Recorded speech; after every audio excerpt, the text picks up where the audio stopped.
All right. Yes. Welcome again, everybody. This is The Endangered Black Family in the 21st Century, Chapter 4, Section 2, and the completion of this section. And this is dealing with Pimpin Ain't Easy. Welcome again for listening to this podcast, and I believe YouTube live stream as well. As you know, I am Zero Ends, and we're going to deal with another good reading. Oh, if you have not noticed, the description of this stream podcast is where you get the book. And last time, if I could check, let me check the price of this book.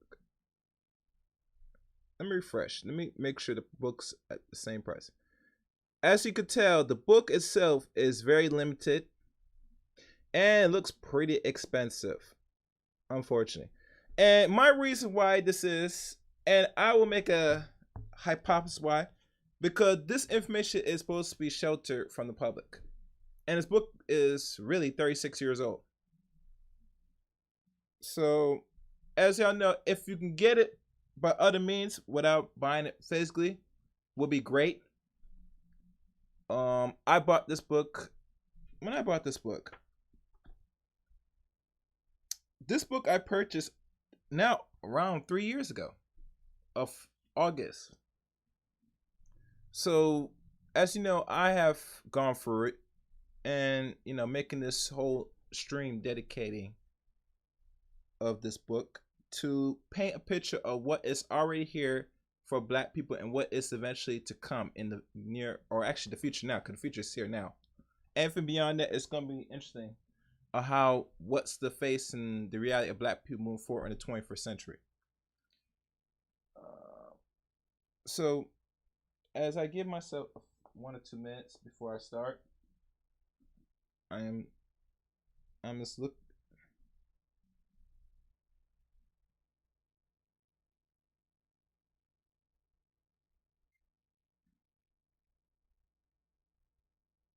So let me see if everything sounds good. Okay, yeah. My volume does sound good. Let's go ahead and talk closer to the mic. Let's see. Yeah, it sounds good. It's real good. All right, so I'm gonna adjust my volume. All right, hello, testing, testing.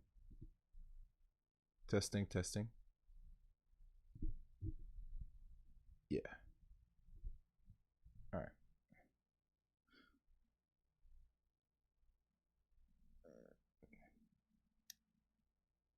So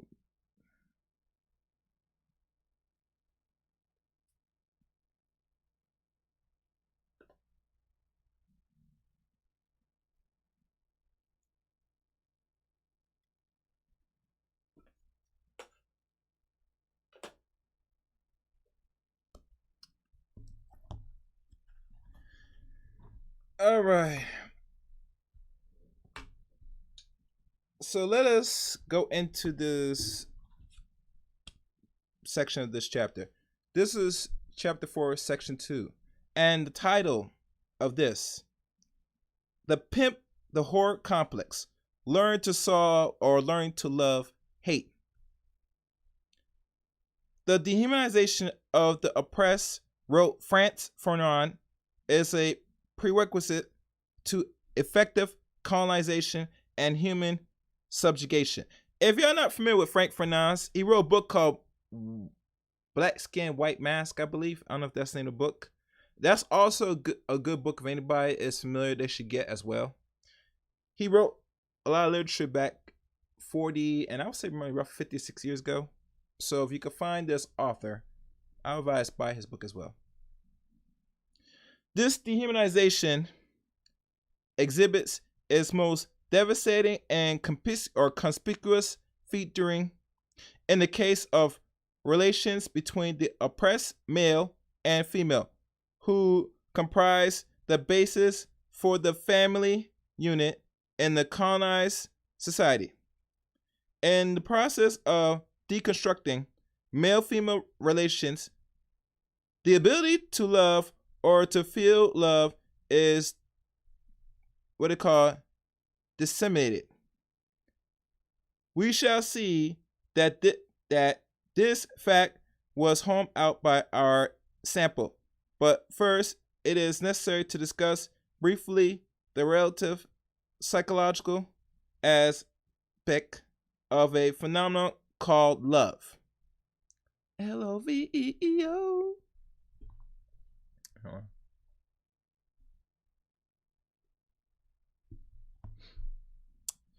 To begin with, according to Theodore Ricci, love is cultural and learned and necessity of self-love, which in turn grows out of the expectation that the individual will be loved. This self-love, which is really the love of someone else for oneself, is thus a late secondary formation like pity, which also unconsciously presuppose to pity of one another or one's mother or another dear person for oneself, more than that our self-love will remain dependent on others and will always be the unconscious anticipation of this enamoration or appreciation. Thus, behind self-love is the unconscious knowledge that the person is or will be loved. Ricci contrasts this view with the idea which Freud follower presents. Such thinkers believe that an individual capacity for loving is restrained by narcissism. This self-love that a person who loves himself too much cannot love others. Ricci maintained that there is no origin and genuine self-love, and that one's ability to love is impaired by lack of self-confidence, by self-dislikes or self-contempt, and by too little self-love, that most of the emotional difficulties which we have with others are merely reflections and manifestations of the conflict that we have with one ourselves. Anna Freud has referred to the turning of aggression against the self as a defense mechanism employed by the ego in response to conflict general by the internalization of external source of self-esteem or inferiority. That the oppressed internalize the attitude of the oppressor towards himself, and the oppressed is now will known. This feeling of self-love is distorted in a collective sense and frequently individual for Black living under color oppression. If love, unlike sex, according to Ricci, is a very defined relationship between a man or a me and a you, the Black individual might find its way enough to love, but more difficult to feel love, and that the Black I does not love the Black me. And that's with quotations. This predicament is not remedied by a feeling of sexual attraction, which may often be pursued as a substitute for the love that is otherwise missed. Hence, Black males and females in our studies tend to emphasize satisfaction with their sex lives and the sexual aspects of their mates, as over against the love of social relationships. Indeed, the sexual attractiveness of the mates may merely aggravate the jealousy arise from the difficulties of feeling love. It is necessary to distinguish between the self and the social self, and in turn the sexual self. This consideration will reappear later.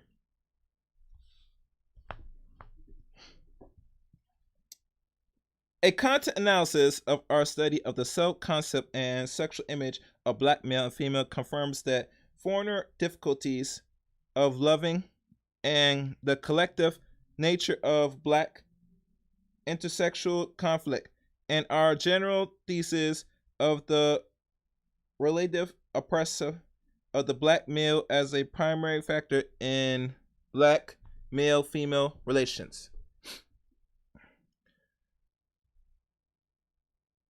Although individual self-esteem may conflict with the image one holds of a person possessing similar social characteristics, the way in which the self-image and the social self of black males and females differ and instructive for our hypothesis.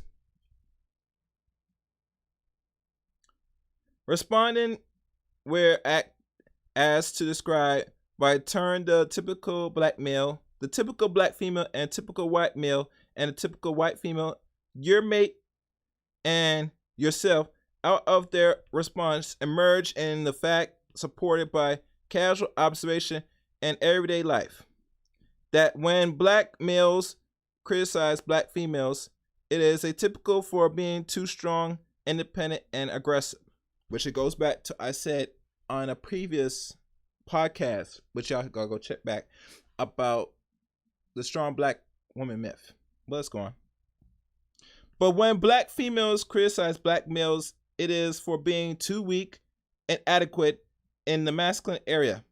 On an individual plane, this is true for any race, including whites, as in both instances such as criticism, suggestion that the individual condemned is in violation of the social approval, sexual norms, and expectation.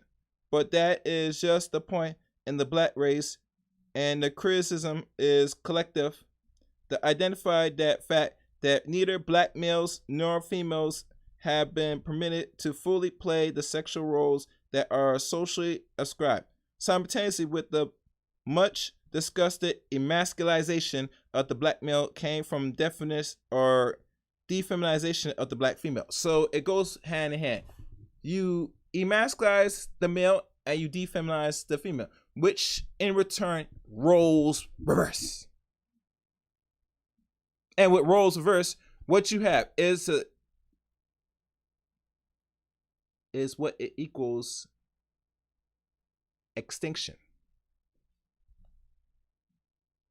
If y'all did not notice, we never asked why are there reversal roles to people, particularly black people. Simple, to depopulate. And really, with this experiment done on more lesser people that are melanin rich, it in return goes to everybody else that doesn't have melanin, IK, or what they call black skin. So let's go on. The fact, nevertheless, remain that the female image is one of strength while the male is one of weakness. To some extent, of course, we are dealing with stereotypes. But stereotypes have a way of being based on a certain reality, or at least to emerge as a self-fulfilling prophecy, which is self-generating and self-sustaining. In the case of black males and female, however, a stereotype can be said to comprise only a part of the picture. We ask to describe the typical black male, all but one of the female response produce a negative concept. The middle class criticized revolve around a picture of the black male as a failure in his masculine role, while the lower class women, the concern with his lack of financial support, lay stress on a perceived black male mistreatment of black women in terms of physical or and emotional abuse.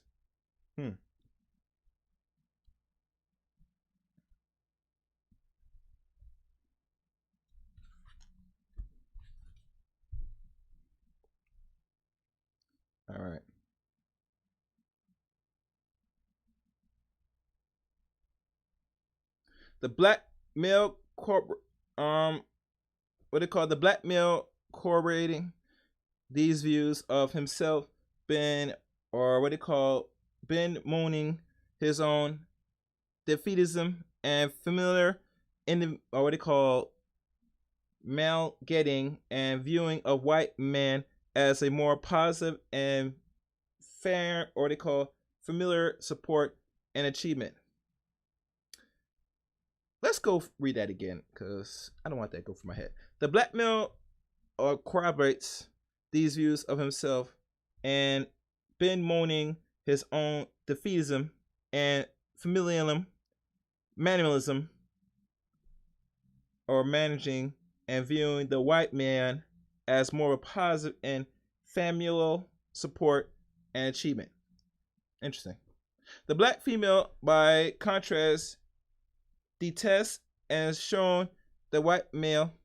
Thus, the black male concept of white male is more familiar than the black female. The lower class black male likewise is dissatisfied with the work history of the typical black male and see the ideal male as hard-working and supportive of his family. This is only one indication that the accept the veil pertaining to the male role in this society, but somehow is thwart in the performance of that role. The ideal male not only is respectful of his woman and attentive to her, he also may be engaged in civil rights activism and other humanistic pursuit. Most black women, while acknowledging the desirability of such traits as humanistic endeavors and even economic productivity, emphasize that the value of the male interpersonal relationship and treatment of women and wives and lovers.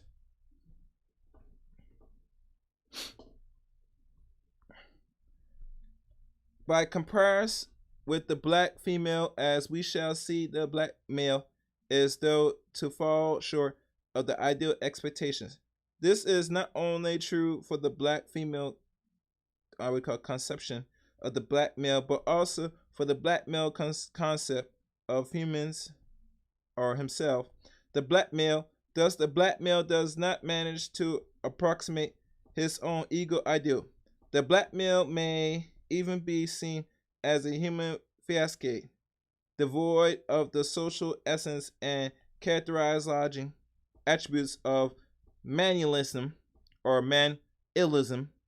In describing the typical black male, one lower class female replied, and this is what she said: "To me, the typical black man is different to me and a man and just a person with a man's features.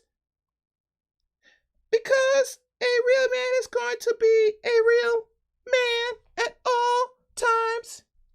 He's going to learn to respect the women he is with and do right by her at all times. He's going to try not to hurt her in any kind of way. If he loves this woman, he's gonna do things that are very pleasing to her as long as she doing right by him. Not just a man with a man feature.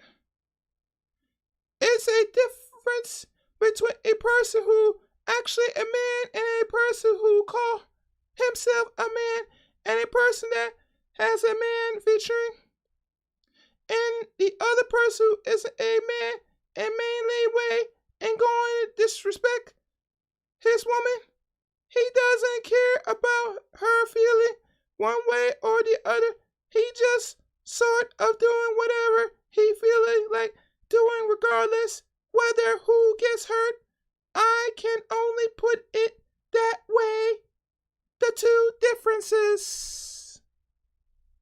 While most black males and females attest to the special impact of oppression on the black male, they differ in that the black male response stress their necessity for compensatory behavior of a pathology sort, while the black female bemoan a perceived sense of defeatism in the black male.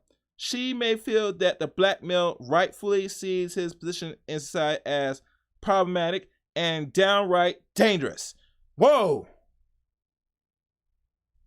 Did y'all get that? Let's read that again. Females bemoan a perceived sense of defeatism in the black male. She may feel that the black male rightfully sees his position in society as problematic and downright dangerous. Deep. But that he too often is inclined to blame all of his failures on his blackness. They are seen as discouraged and demoralized and living afraid of failure, beaten down by a combination of oppression and their own response to it. The white males is though to care more for his women. Lower class response, they love them better. They can give them more. They don't have to be so, contentious, because they always had control over their women. They don't fight their women as much. Or the white man will go in any length to help his family, will do anything to make his family happy. But the black man wants something for nothing, want it all for himself and instead of his family. It is not in the black man to want what I want, to settle down and have a home and have children. I don't know why. Comment from the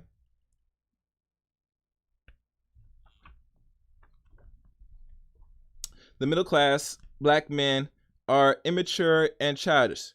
No matter how old they are, they're looking for another mother who or when they grow up. I don't care about getting married again because I don't want to raise another boy. You constantly have to build them up to keep them going, but a lower class black male explains it this way. And let's see what the man says. The black man wants to strike out, but most of the time, his woman can't back him up. He's always put in the boy's position. Say the woman gets $100 more a month. That makes him have to go to her.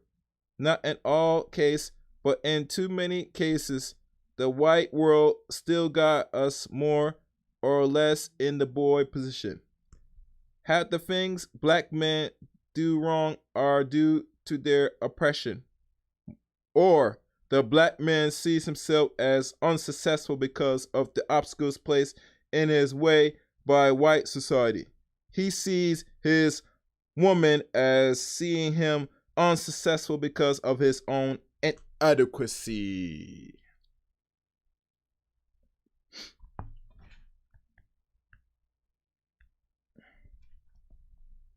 Black males almost unanimously see the hardest thing about being a black man as revolving around economics and occupation problems. That is, making it in a system. They see the problem as a system of white exploitation. The black female, while also recognizing the social genetic hardship of being a black woman in this society, as almost unanimous, inclined to relate her main difficulties to her compensation for failure of the black male. She sees her problems as a black man, her need to help him, his tendency to leave her alone with the children and demand the compensation for the loss of a husband or a father or both. Deny authority, social, political, and individual. The black male may feel empowered to overcompensate for this emasculation by becoming ultra chivalrous. Such men are caught up in trying to prove that they're a man to the black woman, to the white man, and to himself. Although some black females describe their mates as desirable in the sense that they were warm, intelligent, and a good lover. ambitious and successful, almost ideal. Most saw them as reluctant. The work, irresponsible, and joy, unable to cope to or play an acceptable male role. In addition, they were not infrequently seen as possessive and jealous or otherwise hard to live with.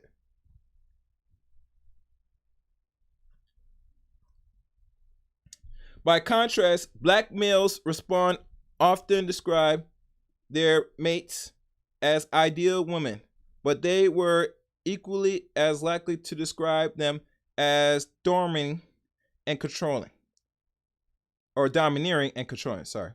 In fact, such conflicts in power relations were the only negative evaluation, indicating all other characterizations being positive. When black males describe their mates, the black males typically look up to black females as a group, and many feel that the black male is somewhat dependent on the free black females for social and psychological support. At the same time, the black female long for a strong black man to learn or express the need for the collaboration. However, she feels that the strong black male either exclude her or exists in rare abundance. In any case, this dependency on her man, which increasingly in the present day is scorned by the white woman, has historically been denied the black woman. The black female concept of the ideal female is not the strong, domineering type, and she believes black women are herself to be. Although she is able to have pride in her strength, however, she does not like this role that white society has placed upon her as a role, combining some of the traditional demand of the male and female roles. The black male concedes the validity of the popular image of the black female strength. However, he may see this as excessive and that she is domineering, pushy, even castrating. He regrets her dissatisfaction with the black male, but appreciates the fact that many are understanding of his condition. Some see the silent features of the black female to be her sex appeal, while others regard her as opportunistic and materialistic. The white woman is equal as likely to be seen as materialistic and opportunistic, but in characteristically, though, to be more understanding, self-sacrificing, and supportive by compromising. Nevertheless, she is deployed by some of us races and hostile, and there in a general preference for the black woman relative ability to black consciousness and black culture. The black male believes that what's good about the black female is her strength and her ability to deal with oppression and the vicissitudes of her family. To some degree, he also believes that the black woman understands him better than the white woman does, is able to manage his wound ego better, and won't let you cry.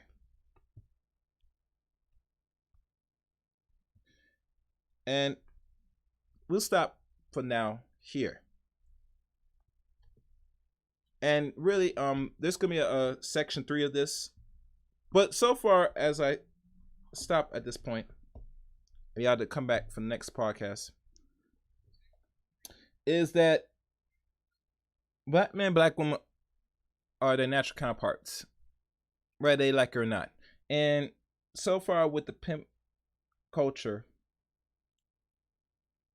to be honest with you, it's sad to know that where I see the society of black people and where they're going is concerning.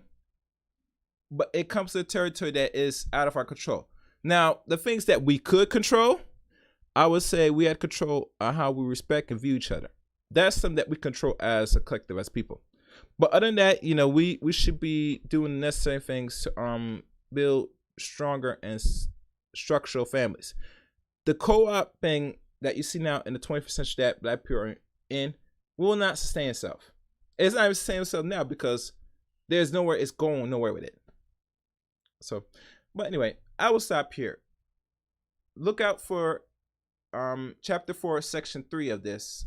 This is not the conclusion. The conclusion will be in the next chapter, or actually in the section 3 of this chapter. So, thank you for listening.